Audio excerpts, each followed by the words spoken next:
Apa yang Anda ketahui tentang pemandu wisata overland? Itu pasti yang muncul dalam pemikiran kita, apa itu pemandu wisata overland? Ya, pemandu wisata overland adalah seorang yang memiliki kemampuan untuk menemani wisatawan di dalam memberikan informasi mengenai hal-hal yang detail terhadap suatu kota dan menangani semua kebutuhan wisatawan melalui perjalanan darat dan menyeberang antar pulau atau kota-kota dan berhenti pada titik objek tertentu. Itu yang disebut dengan pemandu wisata overland, seperti gambar yang ada pada slide yang di atas ini. Kemudian berikutnya, apa yang disebut dengan wisata overland? Jadi tadi ada pemandu wisata, kemudian kita masuk kepada wisata overland. Wisata overland adalah sebuah wisata yang menggunakan transportasi darat untuk mencapai objek-objek wisata yang dituju, dan pada umumnya lebih dari 2 kota yang tersinggahi dalam satu kali perjalanan wisata.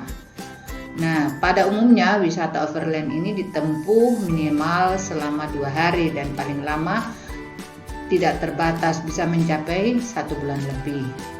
Jadi yang dimaksud dengan wisata overland ini adalah wisata yang menggunakan transportasi darat, ya. Kemudian dia melewati lebih dari 2 kota. Ya, lebih dari 2 kota yang disinggahi, bisa melalui jalan darat, bisa juga melalui jalan laut. Kemudian pada umumnya wisata overland ditempuh minimal selama 2 hari atau bisa juga lebih, ya, tergantung dari jadwal atau itinerary yang dibuat oleh seorang pemandu wisata, bisa mencapai 1 bulan lebih. Ya, wisata overland juga merupakan perjalanan wisata jalur darat yang memiliki kisah, cerita, dan pengalaman baru di setiap perjalanan. Jadi karena saking lamanya perjalanan ini bukan hanya sehari tetapi lebih dari 2 hari atau lebih juga bisa sampai 1 bulan, dan beberapa kota itu bisa disinggahi, otomatis dia akan mempunyai kisah, ya. Setiap kota yang disinggahi pasti mempunyai cerita, mempunyai kisah, mempunyai pengalaman baru, ya. Itu yang disebut dengan wisata overland. Kemudian bagaimana penanganan pemandu wisata overland ini? Pada dasarnya penanganan suatu tur perjalanan wisata yaitu ada 3 kategori. Yang pertama adalah pratur, kemudian yang kedua on tour, dan yang ketiga pasca tour. Ini sama halnya dengan juga pemanduan wisata yang sudah kita pelajari waktu bab-bab terdahulu, ya. Nah, di sini kita masuk kepada yang pemandu wisata overland. Sama, ya. Jadi semuanya itu diawali dengan pratur, on tour, dan pasca tour. Baik, kita akan bahas satu persatu apa yang disebut dengan pratur. Pratur adalah aktivitas-aktivitas yang dilakukan sebelum tur dimulai. Waktunya bisa jauh hari sebelum atau dekatnya hari.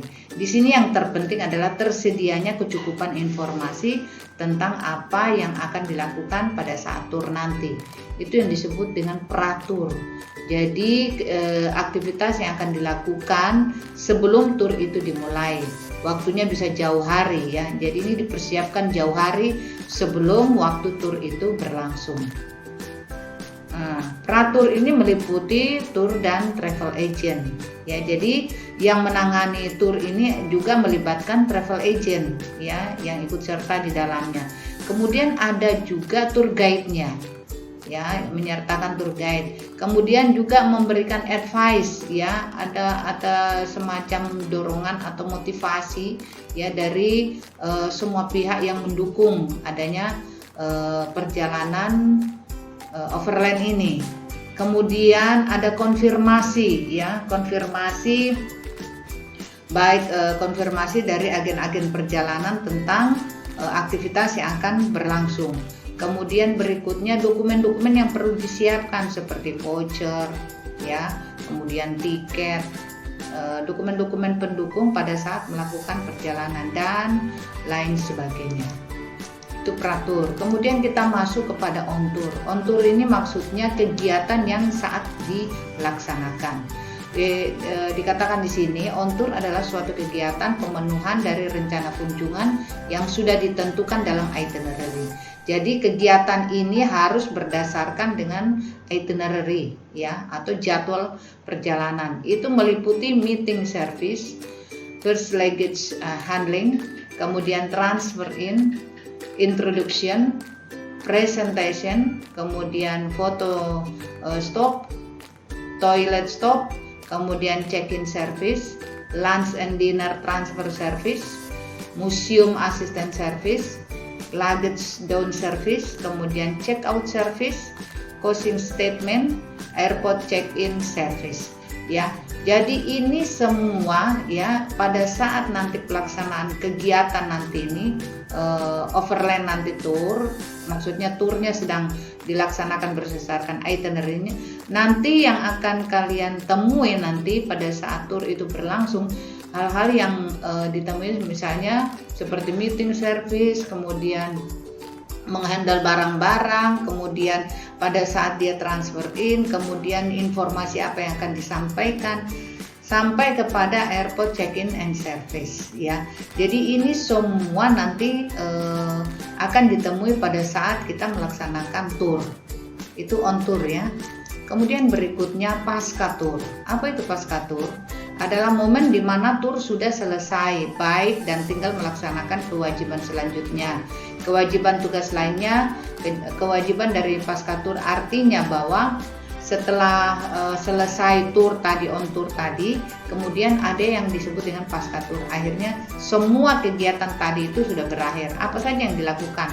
Yaitu membuat laporan keuangan ya. Kemudian yang kedua, membuat laporan tertulis dari tur yang tadi, yang sedang berlangsung tadi. Kemudian menyampaikan feedback kepada tamu, apa saja informasi yang diperoleh selama perjalanan itu ya. Mungkin ada yang kurang, kemudian mungkin ada juga yang sebagai tambahan untuk tur-tur berikutnya. Kemudian menyampaikan evaluasi. Ini sangat penting ya, 4 bagian ini pada saat pasca tur atau tur itu berakhir. Jadi dia harus membuat laporan keuangan, membuat laporan tertulis, menyampaikan feedback kepada tamu, menyampaikan evaluasi. Terus bagaimana mengatur penyeberangan antar pulau ya. Nah, di sini dia harus bekerja sama dengan biro perjalanan. Jadi dia tidak berdiri sendiri. Jadi pemandu wisatanya tidak berdiri sendiri, dia harus bekerja sama dengan biro-biro perjalanan. Nah, di sini mengatur penyeberangan antar pulau. Kelebihan di dalam transportasi laut antar pulau yaitu yang pertama servis yang fleksibel. Ya, artinya pelayanan yang fleksibel, jadi tidak kaku. Kemudian biaya angkut yang relatif murah. Ya, kemudian jaringan alamiah ya, jadi dapat dijangkau. Kemudian dapat menggunakan jalur mana saja. Ya, ini transportasi laut. Ya, dia bisa di dalam mobil, kemudian dia menyeberang menggunakan kapal untuk penyeberangan itu ya, ferry. Ya, itu jadi dia bisa membawa mobilnya, kemudian naik di atas kapal feri, nanti dengan mobil yang sama yang tadi itu, kemudian nanti di kota yang lain pada saat dia turun, dia akan menggunakan lagi alat transportasi itu.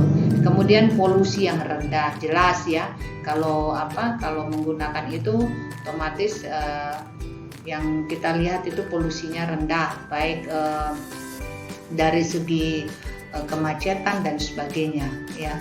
Kemudian ada juga kekurangan dari transportasi laut yang akan digunakan, yaitu membutuhkan waktu perjalanan yang relatif lama ya. Kemudian kurang layak untuk pengangkutan barang yang mudah busuk ya, apabila dia mungkin dari satu kota tadi dia membawa barang-barang mungkin buah dan sebagainya. Kalau perjalanan lama otomatis nanti barang di perjalanan itu akan mudah busuk. Kemudian antrian yang panjang, benar ya. Saat memasuki kapal feri itu antriannya panjang. Kemudian rute yang rumit ya, itu kalau transportasi laut. Kemudian kurang nyaman untuk pelayaran dengan jarak jauh. Kemudian bentuk perjalanan overland ini yang tadinya tidak hanya melalui darat, bisa juga melalui laut. Ya, salah satu contoh perjalanan wisata dari Pulau Jawa menuju Pulau Bali dengan berbagai variasi harga, variasi pengalaman yang ditawarkan, baik lokasi yang disinggahi maupun hotel, termasuk atraksi yang ditawarkan. Ya, salah satu contoh wisata overland Bali, Jogja, Bali. Demikian anak-anak, itu tadi penyampaian Ibu tentang pemandu wisata overland. Ya, nanti materi yang sudah Ibu bagikan nanti kalian bisa diulang lagi di rumah, dibaca. Ya, kalau misalnya masih ada yang kurang nanti bisa ditanyakan pada pertemuan kita berikutnya. Demikian, terima kasih.